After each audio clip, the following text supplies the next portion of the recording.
పోయి ఏ రకంగా అన్ని రకాలుగా అభివృద్ధి చెంది మన మీద పెత్తనం చెలాయించింలో ఆ వాస్తవాలన్నీ అర్థం చేసుకున్నటువంటి నాయకుడు కాబట్టే తెలంగాణ రాష్ట్ర సాధన కోసం ఉద్యమం సాగుతున్నటువంటి క్రమంలోనే తెలంగాణ రాష్ట్రం సాధిస్తే మొట్టమొదటిగా నీళ్ల సమస్య పరిష్కారం చేయాలనేటువంటి సుదీర్ఘమైనటువంటి ఆలోచన చేసినటువంటి నాయకుడు మన నాయకుడైనటువంటి కేసీఆర్ అనేటువంటి విషయాన్ని ఈ సందర్భంగా మనవి చేస్తా ఉన్నా.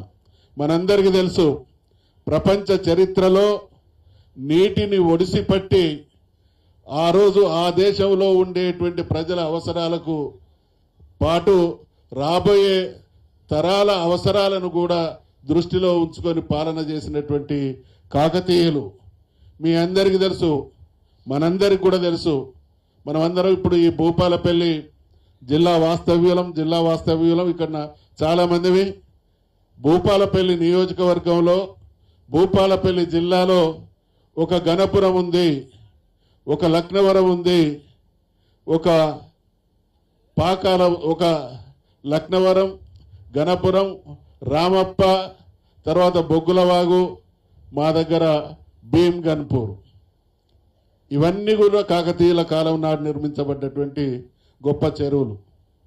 మీకు తెలుసు, సోదరులు ప్రకాష్ గారికి ఐడియా ఉంది, మాల్తస్ అనేటువంటి జనాభా శాస్త్రవేత్త ఆ రోజు ఉన్నటువంటి ప్రపంచ జనాభాను గురించి చెబుతూ ప్రతి 20-25 సంవత్సరాలకు ఒకసారి ప్రపంచ జనాభా పెరుగుతుంది అనేటువంటి సూత్రీకరణ చేస్తే, ఆ సూత్రీకరణ ప్రకారం చూస్తే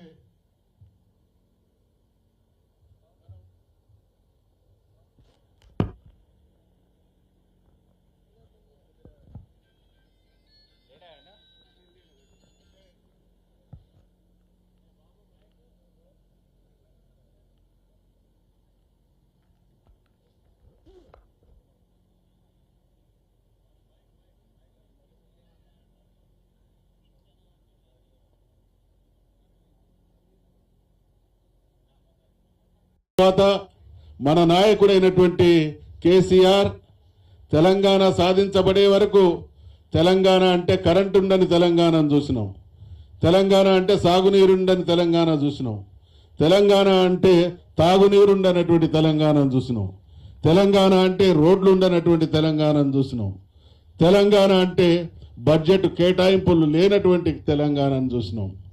కానీ తన 10 సంవత్సరాల పాలనా కాలంలో 50-60 సంవత్సరాలు శాశ్వతంగా ఏ సమస్యలైతే మనల్ని దినదినం దిగజార్చినాయో మన పరిస్థితిని, ఆ సమస్యలన్నింటినీ కూడా ఒక్కొక్కటిగా పరిష్కరించినటువంటి దార్శనికుడైనటువంటి ముఖ్యమంత్రి మన ముఖ్యమంత్రి. కాబట్టి ఇవాళ తెలంగాణ సాగు రంగంలో అపురూపమైనటువంటి అభివృద్ధి సాధించింది. కాబట్టి తెలంగాణతో పాటు యావత్ దేశం, యావత్ ప్రపంచం కేసీఆర్ గారు సృష్టించినటువంటి ఆ ముద్రలు ఎవరు కూడా చెడిపోయని విధంగా తయారైనాయి. కాబట్టి 3 రకాలైనటువంటి కుట్రలు ఇవాళ కాంగ్రెస్ ప్రభుత్వం రేవంత్ రెడ్డి నాయకత్వాన 3 కుట్రలు స్పష్టంగా కనబడతా ఉన్నాయి.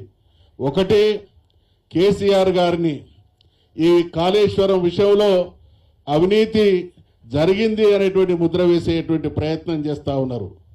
దానితో పాటు ఇక్కడ తెలంగాణ కాళేశ్వరం కానీ ఇక్కడ సాగుతున్నటువంటి కార్యక్రమాలు ప్రజల దృష్టిలో ఒక అద్భుతమైనటువంటి కార్యక్రమాలుగా కొనసాగుతూ ఉంటే వాటిని వక్రీకరించి తెలంగాణ సమాజంలో బయట కొన్ని అపోహలు సృష్టించేటువంటి ప్రయత్నం సాగుతూ ఉంది.